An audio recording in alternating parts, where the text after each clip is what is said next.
Hello, beautiful souls. This is me, your Empress Soul, once again. Now, this reading is for the Pisces sign. I don't know. I think ito na yung last na readings na i-share ko. Hindi naman totally last. Pero ito yung last Zodiac sign, I mean. Ka-upload ko lang po ng readings for the month of March 2021. Pero English version po yun. Ngayon po ay Tagalog version para po sa mga Filipino friends natin dyan. Of course, kahit konti lang yung subscribers natin, meron din tayong mga subscribers from the other country. Now, let's start. Ano kayong mensahe for you, Pisces sign, for the rest of March 2021? Okay, you can check my other videos then. March 2021. Okay, nahulog na ata to. I'm sorry about that. Medyo, okay. Siguro may bisita. Let's see. Ano kayo mensahe for you? Okay, 3 major arcana. I think, yeah, we have 4 major arcana. Ano kayong mensahe for you? Okay, may mga taong tutulungan mo dito. I can sense na when it comes to relationship then, it's something na give and take. Okay. So, parang it's something na ikaw lang yung nagbibigay, no? That's why you had this, meron kang energy dito na parang nahihirapan ka emotionally, hindi mo pinapakita kung ano yung nararamdaman mo. Kasi sa sitwasyon na to, it's more on ikaw lang yung nagbibigay or yung partner mo lang yung nagbibigay, no? Or parang nag-give up ka na sa sitwasyon.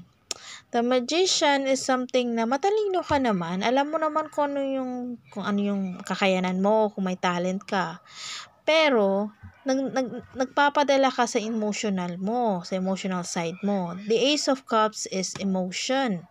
Okay? Nagpapadala ka sa emotion mo, and it's something na you might be connected with the Gemini also, the Virgo and the Aquarius sign. Okay? Medyo may paghihinayan ka, may regrets ka in the past kasi the Lovers in reverse is it's something na parang may decision na yung partner mo or ikaw na you need that you will be separated. The Queen of Cups, it's something na parang feeling mo wala nang pag-asa, no? Hindi ka na babalikan. The Hermit in reverse is something na hindi ka na nagre-research or hindi ka na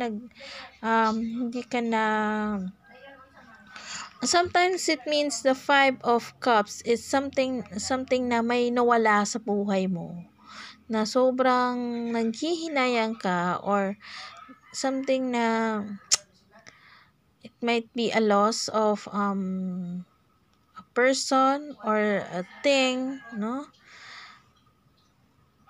The Hermit in reverse, it's something na may matutuklasan ka. And with the Star in reverse, may mga bagay na hindi mo nakuha. Although, gusto mong mag-reconcile, or yung person mo ay gustong mag-reconcile sa'yo, kaso nga lang, every time na magkakasama kayo, alam mong magagalit siya, at alam mong napaka-strict ng energy kasi ng Queen of Swords, no? Parang sasabihin niya lahat ng masasakit na dapat mo marinig, no? And it's something na the Seven of Swords is parang iniisip mo na parang hindi nagsasabi ng totoo or may tinatago siya. Okay.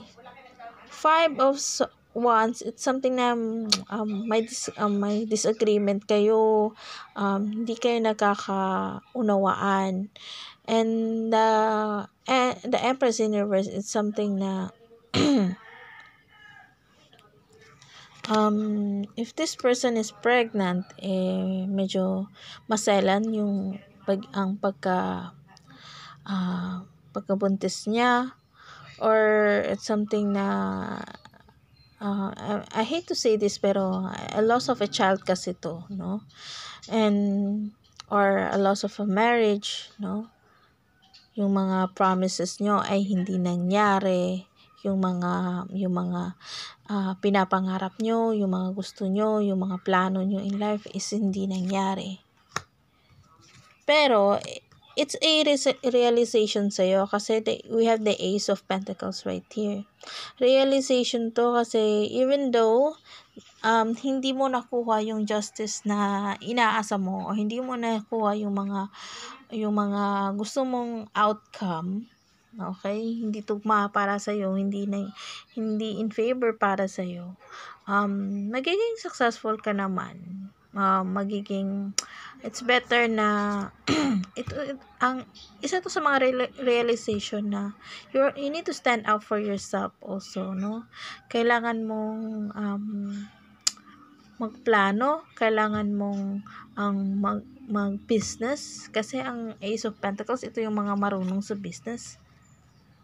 Pero minsan nagpapadala ka sa sarili mo, ayun nga sinabi ko, very emotional ka. Minsan stuck ka pa rin sa sitwasyon, minsan iniisip mo pa rin, no, what if ma-failed ako, what if masaktan ako, what if hindi ko kakayanin na mag-isa, hindi ko kakayanin labanan to. The world meaning kung gusto niyo mag-abroad ko, okay, parang may delays din, or kung gusto niyo mag-travel, okay, may delays. The world sometimes it means ito yung hindi pa may unfinished business pa, may hindi pa, it's a completion kasi pero it's in reverse, pero kaya may mga bagay na kailangan mo munang ma-realize or matutunan para mapunta ka doon sa stage na you are happy, na may family ka na on your own. It's a self-realization yun nakikita ko for the rest of March 22, 21. And now, you're the king. Nagiging matured ka na, no? Nagiging matured ka na. Kahit na you're planning to have a business, kasi ito yung mga boss type eh. Ito yung mga kailangan mong mag-business kasi alam mong mag-handle ng pera. Hindi ka lang naniniwala sa sarili mo kasi nagpapadala ka sa emotion mo. Nagpapadala ka sa takot mo. Okay? Pero now, parang nare-realize mo na alam mo, kaya mo to. Kasi you're the magician eh. Kaya mo. Okay? May ability ka. Especially you're a Pisces sign, no? Ang malakas ang psychic abilities mo. You have visions, especially through dreams. Kailangan mo makinig sa dreams mo, or kung may mga dreams ka na hindi mo makalimutan, you better check the meaning of it, no? Siguro may mga mensahe na binibigay sa iyo, hindi mo lang nare-realize, hindi mo lang parang binabaliwala mo lang. So kailangan mong pagtuunan din ng pansin kung ano yung mga dreams mo. Kasi you're the Pisces eh. You are highly psychic also. So, thank you for watching. I hope na mag-subscribe kayo. Comment down below kung mag-resonate, or comment down below if you have questions. And please like. Thank you po. And please click the notification bell para mag-upload ako. Para sa next upload ko po is makita nyo po yung uploads ko, of course. You can check my other videos din. So, may mga karanungan na din ako dito na baka ito yung magpapa-open up sa'yo. Thank you and God bless.